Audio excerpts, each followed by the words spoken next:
Welcome to My Love of Life Energy. I'm Anna Scott, your host. I love beautiful, rich conversations that reveal the truth, beauty, and uniqueness of each person I meet, and I'm honored to share them with you.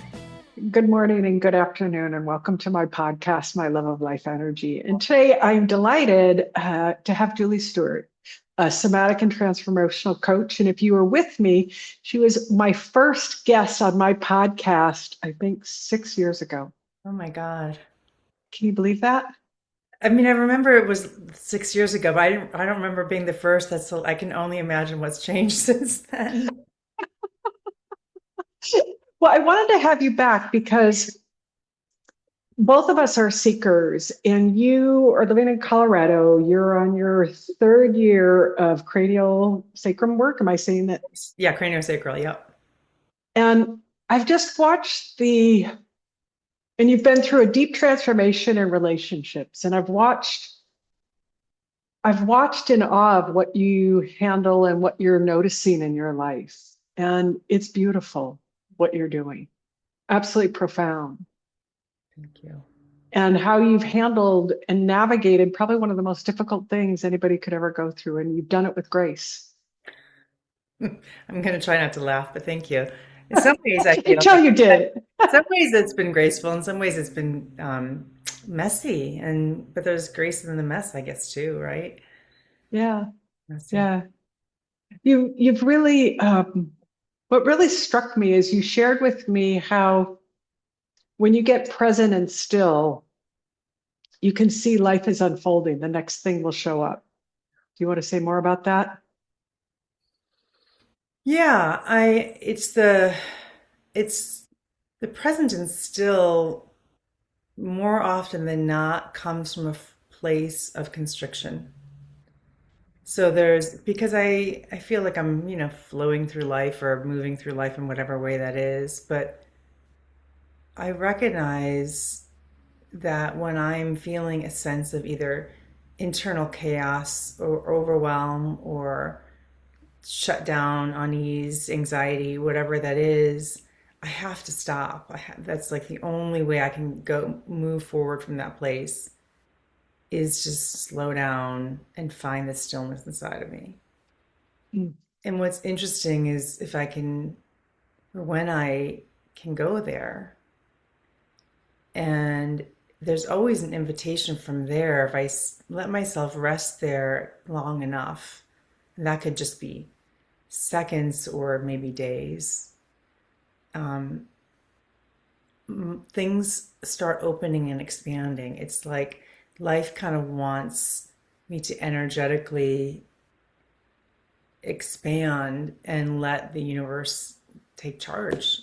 It's like if I can expand big enough, my perspective opens up. And not even that I'm no longer I'm trying to manage what happens. I'm actually allowing energy, universal life energy to come in, which is it's there anyway, right? Like I come in, it's like not like it's gone anywhere.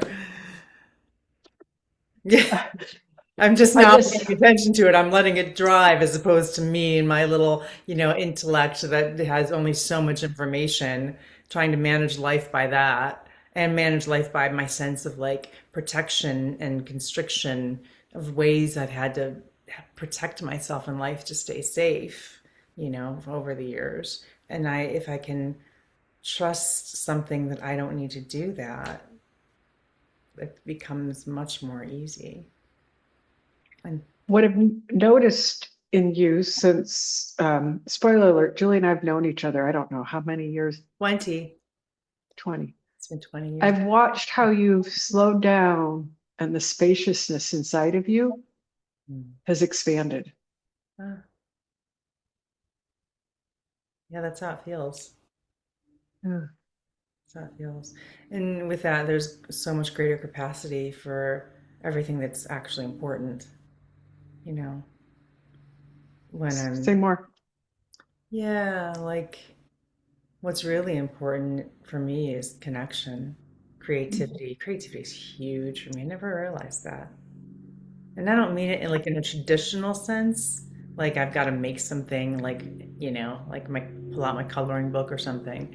But but it's this a creative spirit, a creative way of being, a creative way of looking at the world versus a very structured way of looking at the world, like this has to be this way and this should be this way and this should be this way and all sorts of boxes and constructs. I don't have to do that. Say more about this creative way.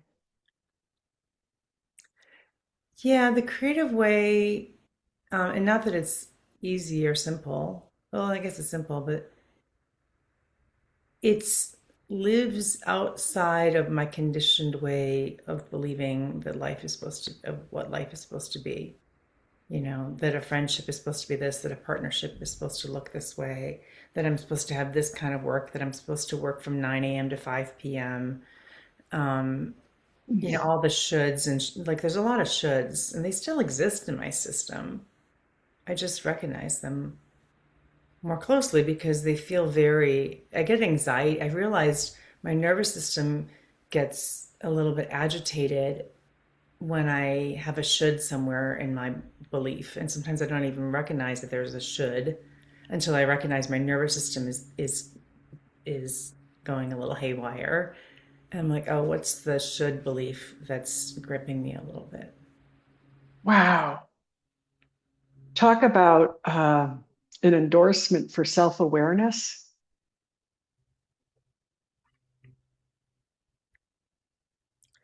Yeah, I wish I could say I was doing it all the time, but yeah, that's I, I would say your batting average has gone way up. thank you. That's a really great way of saying it. Yeah, my batting average has gone up for But sure. the power of that self-awareness, the one is that there's a belief in a should, and the next is the awareness of your nervous system. And then Yes. what happens, like I'm curious, when you notice that and then you check in, you notice your nervous system, what happens next in your process? I don't know if I have a standard process, but what I will say is I slow down and I get present. Mhm. If it takes, and sometimes that's all it takes, come back at present. What's true right now? What's true right now? That's like the biggest thing. What's the outcome that really would bring me most alive? Because if I think about what the outcome is will bring me most alive, I'm already energetically creating that in my own being. Like if it's the outcome that would create me most alive is like connection or success with yada yada yada. I'm like, oh, that's exciting, and then I get excited, and it actually helps me see the path to that more clearly. And sometimes it takes longer than a hot minute. Like sometimes it's like I got to go for a long hike. I got to just, can't worry about this till tomorrow to get a good night's sleep, you know. Some of the basics. It seems basic, but it's true. I love the question that you ask yourself. What would make it, what would make me most alive? Yeah. What a great question. Yeah, isn't that what we all want anyway? I don't know that I've ever heard, if I have, that hasn't touched me in the way that it's touching me right now with you. Hmm. Well, I don't think I've ever really kind of noticed that till recently either. Mm, I mean, there's a lot of other questions I've asked, but they're usually down the drain, like what don't I want, what's not working, what's upsetting me. It's helpful to know, but it uh, doesn't necessarily bring my energy up. It's helpful to know what's the imprint or the hook that has me, and then sometimes I might need to cry through that. mm, I have to say I cry a lot these days too, mm, because it relieves the grief that my system has been holding. mm. And I think when that happens, and someone told me recently, I learned, do you know that there's cortisol in tears? No, I didn't know that. Well, only certain kind of tears, believe it or not. Like your system knows and it releases the cortisol, which is a stress hormone. So tears, and I hope this is completely true because but It that's is right now in this, right in now. this. we're gonna believe this, but I think that's kind of cool. Like our systems know how to release Oh, cortisol, that's stress, through our tears. oh, I love that. You talked about imprint, and in cranial work, that's a big thing, the imprint. Can you share what you've learned about what imprint is? And Yeah, I can share what happened to me most recently. And yeah, that. Well, so it's a personal story, but so I was receiving a cranial session from my teacher, and it was really interesting. I was having all sorts of energy happen around my pelvic area that I'd never noticed before, and or it didn't happen in the same way. Felt a little bit unsettling, I'll just say. And then I felt like my legs went immobilized, which I've never had that feeling before. Like I didn't feel like I could move my legs. I knew that I could if there's a fire, I could have jumped up and run if I had to, but it was a really strong feeling, which came to memory something my mom told me that when I was young, they had to put casts on my legs. mm, I hadn't thought much about it, right? But I really think my system was going through this implicit memory. It's so implicit, meaning it's not a conscious memory, but a memory from before we had conscious awareness. So, like before, too. And it was really, really powerful because my whole system went through this whole cycle of releasing it. But just the short part of it is that I because I asked my mom and dad, I'm like, what was the actual situation that my legs were cast for? And turns out, I learned, which I didn't quite remember, that I had been diagnosed with hip dysplasia when I was an infant. So I had to be casted with my legs in froggy position with a bar between my legs, and oh, for like 4 months. And it's this really amazing thing that's happened since just that session, because all these things are opening up, and this awareness of how much of my life I feel this place of being immobilized around something, not able to move something forward. And it has a very similar feeling to me. But now this imprint with some awareness and with that session that kind of opened things up and moved it. So both I can notice now, oh, I feel that sense of immobilization, and bring some presence to it, and you know, some gratitude and kindness and compassion. And it allows me an opening then to be able to move forward. So I'm no longer stuck, feeling as stuck. I mean, it doesn't, I wish I could say it just, sometimes these things just resolve like that. This one's not that case, doesn't feel that way, but I'm noticing it, right? That feeling of like, oh, this feels like that immobilization. Like I want to do something, but I can't, can't propel myself to go forward. It's fascinating.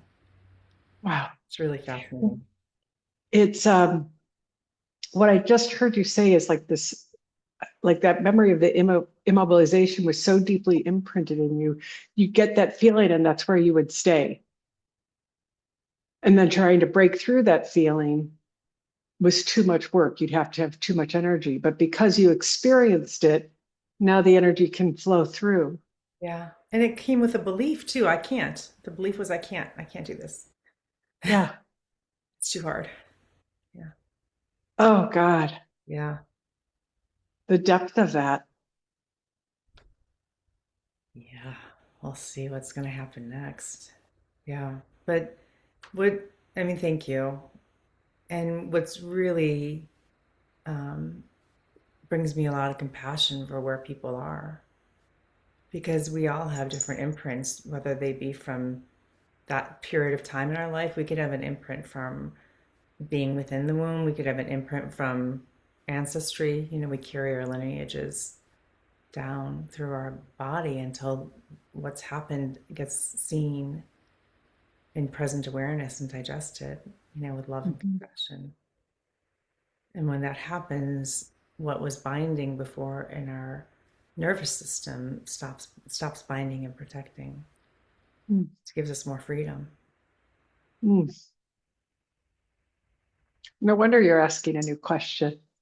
Yeah, right. What brings me alive? Yeah, I mean, it fits with the energy. Yeah, I mean, with what it flows. yeah. How are you? Because you coach also, and you're doing this cranial work. How do you see it integrating? Because it's a different, like I have cranial sessions, but there's not any coaching Hmm. in Yeah, it. I mean, it was just an exploration to try to do it. So I do, sessions where I combine both. I'm doing a starting with, a conversation, more of a coaching conversation, then move to table work, which is craniosacral and polarity. And um, but I think we might have some people might have some insights, something might come alive for them in a coaching session, and then getting on a table and slowing things down, they can sometimes notice where their system feels more stuck around that.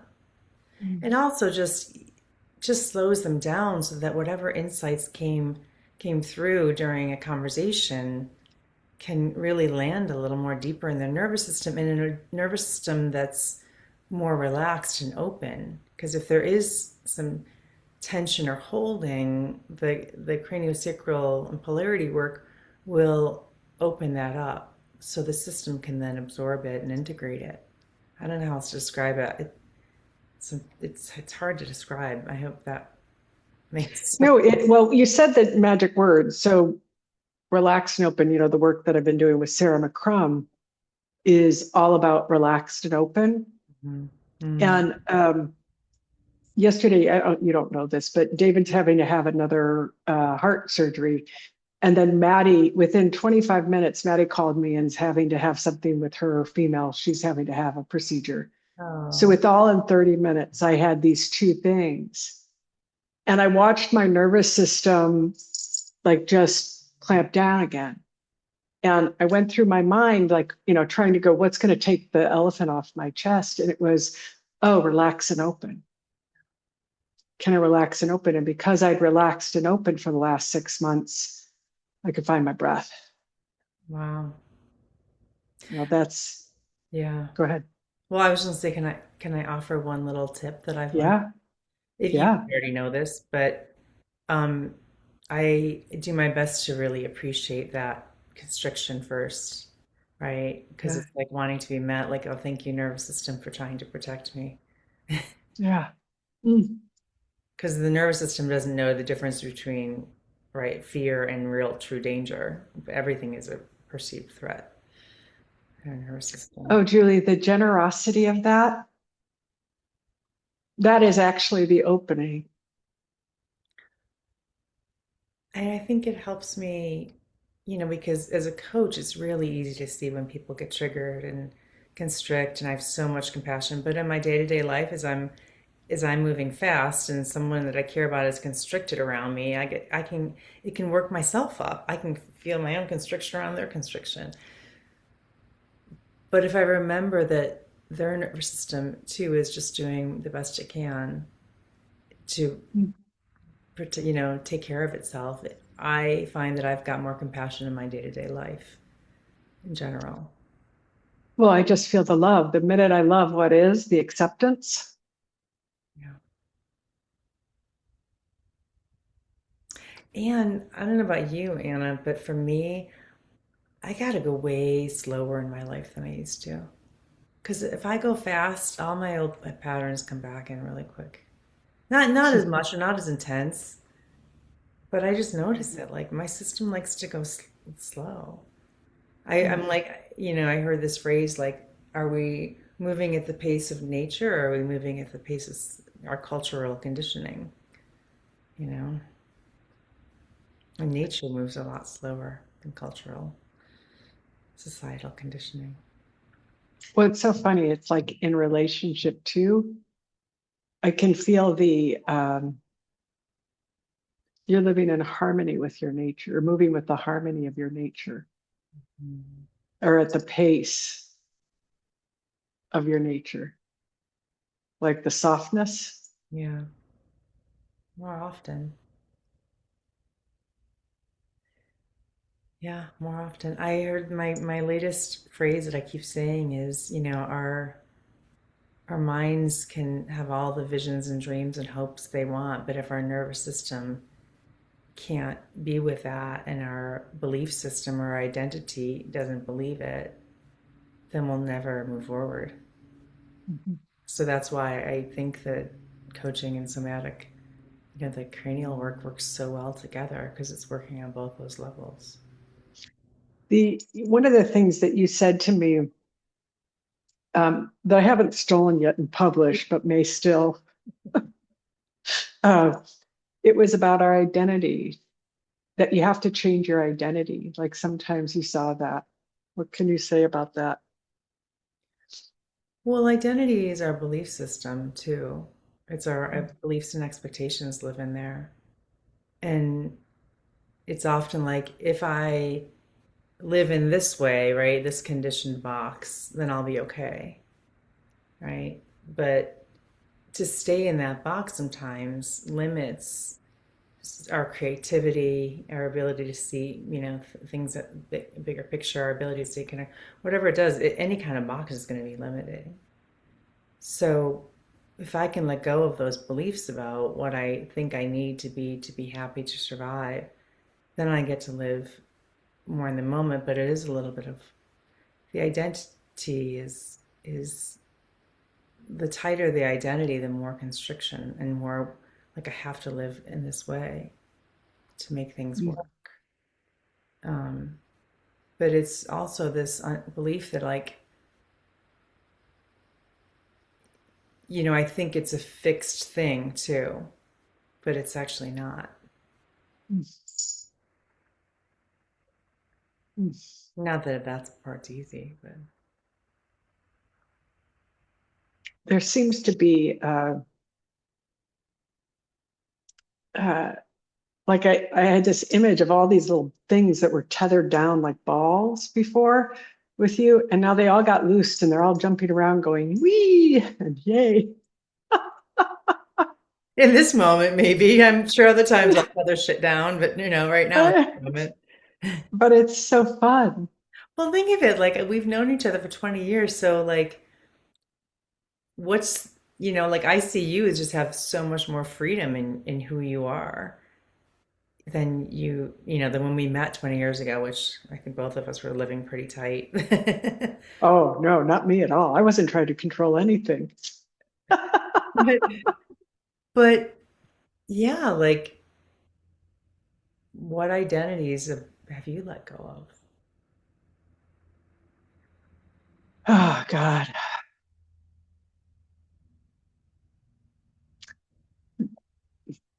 Like, would you like to see my mask drawer? Well, like even the mask of like, I'm a kind person can get in our way Mhm. because sometimes life says we have to actually be a little bit more brutal, a little more honest, and that might not always come off as kind. Well, I put that into the definition of kind. Brutally honest, yeah, I agree there. That's true too. My definition of kind is pretty expansive. Tell me more. Well, it's being kind to myself. Sometimes being kind to myself means I have to say, no more, this doesn't work for me. Yeah. You know, I found that people don't like it when I do that. Yeah, but you're the star of your own show, so I mean, you're the star of your life, so you gotta take care of it. Yeah, the drama series. Well, if no The one, other, go ahead. huh? No, go Go ahead. ahead. I was gonna say, if you're the star of your life, no one else is gonna put you in first except for yourself. Oh, I agree with that. But it's nice to have people around me. And then it's like one of the things I've seen is sometimes when and it's fine. Um, to be kind sometimes means that people won't want to be around me when I speak my truth. Mm, And that's part of it's what happens because I've changed the rules or whatever. mm, But one of the things that you went through a challenging relationship, and you've shared with me how much you've seen about it's your own experience, like this, we're the star of our own show. yeah. Can you share what you've seen and what you've learned? about relationships and you being in them. Oh, it's funny what's coming up right now is a little bit of humbling truth telling. A lot of, and this comes from historical family wounding of like being a victim in relationships, you know, and that it's I need the other person, I need somebody else so that I can be happy. And I adopted that. So that's the humbling part, right? Like that other people are in control of my sense of happiness. But I'm not sure what you asked me, but I'm going to just keep going with what I can think of, what's coming to mind at least. Um, you know, it really is that thing. If I can, the extent to which I can love myself is the extent to which I can really love a partner. And if I'm not feeling love in my partnership, like from my partnership, I think it's pointing me to how am I not loving myself enough? Oh, Julie Stuart, So I'm expecting it from somebody else. I love you so much. I love you too, honey. Likewise, my friend. What you just said is such a truth. Yeah, no one's going to give us everything we need ever, even in the best partnerships. Mm-mm, mm-mm. I also find the thing, I think we started where we started was like this. I wasn't, there's sometimes a lot of uncertainty in my primary relationship and other relationships. And again, if I can just, rather than face it from the sense of anxiety, which I can, because it's like, I have had this pattern, like, I gotta hold on really, really tight, which is never comfortable for the other person. And nor is it comfortable for me. But if I can find my center stillness and quiet down, then I can find a place of trusting myself. And then that opens up to trusting life. And then again, just expanding, just to let life show me the way. Because my little head, my little imprints of my own insecurities, of my own, abandonment stuff that I've had, that we all have in different ways. Like anybody that says they don't have some abandonment issue, even in the smallest ways, is not very self-aware because we all do, You might want to check that again. right? Um, but if I can trust that actually that we all are, that life is offering me something that I might not be seeing, even if I don't like it, then I open up and I trust that. And there's something about that stillness inside that meets me, that I feel met because I'm meeting myself, that's really nurturing. What I've seen there is that I stopped abandoning myself. Ah, exactly. See, that was said so much more eloquently than my. No, no, I'm saying that it's what I've seen is when people show me how they're abandoning me, it's because I see that I've abandoned myself. And what you just did, it reminded me because what I felt you do and I experienced is you went in and met yourself right where we were and heard it and honored it Yeah. and trusted it. Yeah. And it's a habit that's growing so that it gets stronger rather than my old ways of panic and victimhood. Those were good times, Anna. I'm sure you've seen me through some of those. I'll just say. E2, you've been around my block. You've Right. lived in my house. Yes, I did. Yeah, it's gorgeous. What I think this is the thing is like who we're becoming, you're becoming. Like Yeah. we're never done. No, we're never done. But Yeah. the The road keeps on getting, it seems to me your road keeps on getting wider and more expansive and more beautiful. It seems that way right now, like I'm sure I'll hit some dead ends at time and I won't be saying that, but that's part of it. Like, what I heard this thing about, they think life is direct point from A to B is a line, like the most direct, but it's never that way, Mhm. right? Like it's always it's a wavelength that gets us there. So the most direct point then is like, what's the energy that's going to bring me the most gas in my tank to be on this up and this wavelength, this frequency that's going to move and get me there. And where am I trying to get anyway? Like I mean, it Yeah. really, like it really is about how do I enjoy my sense of aliveness now, and with that, for I think a strong part of that is how am I contributing in the world, or how am I connecting to something greater that we're all here on. Otherwise, life gets really kind of boring by myself. By myself, I think I'm really quite boring. I'd rather, I'd rather be working in support of the world and others. All I can say is whoever gets to work with you is lucky, Julie Stewart. You know. There's a presence in your energy. Um, I felt this a couple times in podcasts where I sit with somebody and I can feel their vibration and what it does to me. Mm, And it's like your vibration is like such a beautiful song that it intoxicates me. mm, Just slow down and listen. mm. So we're at our end. And how do people find you? It'll be on the link, but I want it to be out there because I want people to find you. I want you to have exposure. Oh, thank you. JulieStuart.com, but it's Stuart because everybody has throws an E and W in there. So just Okay. JulieStuart.com. I'm so grateful that you did this with me. Thank you. Thank you. This is such an honor. I Honor. love spending time with you like this. Me too. All right. All right. Thank you.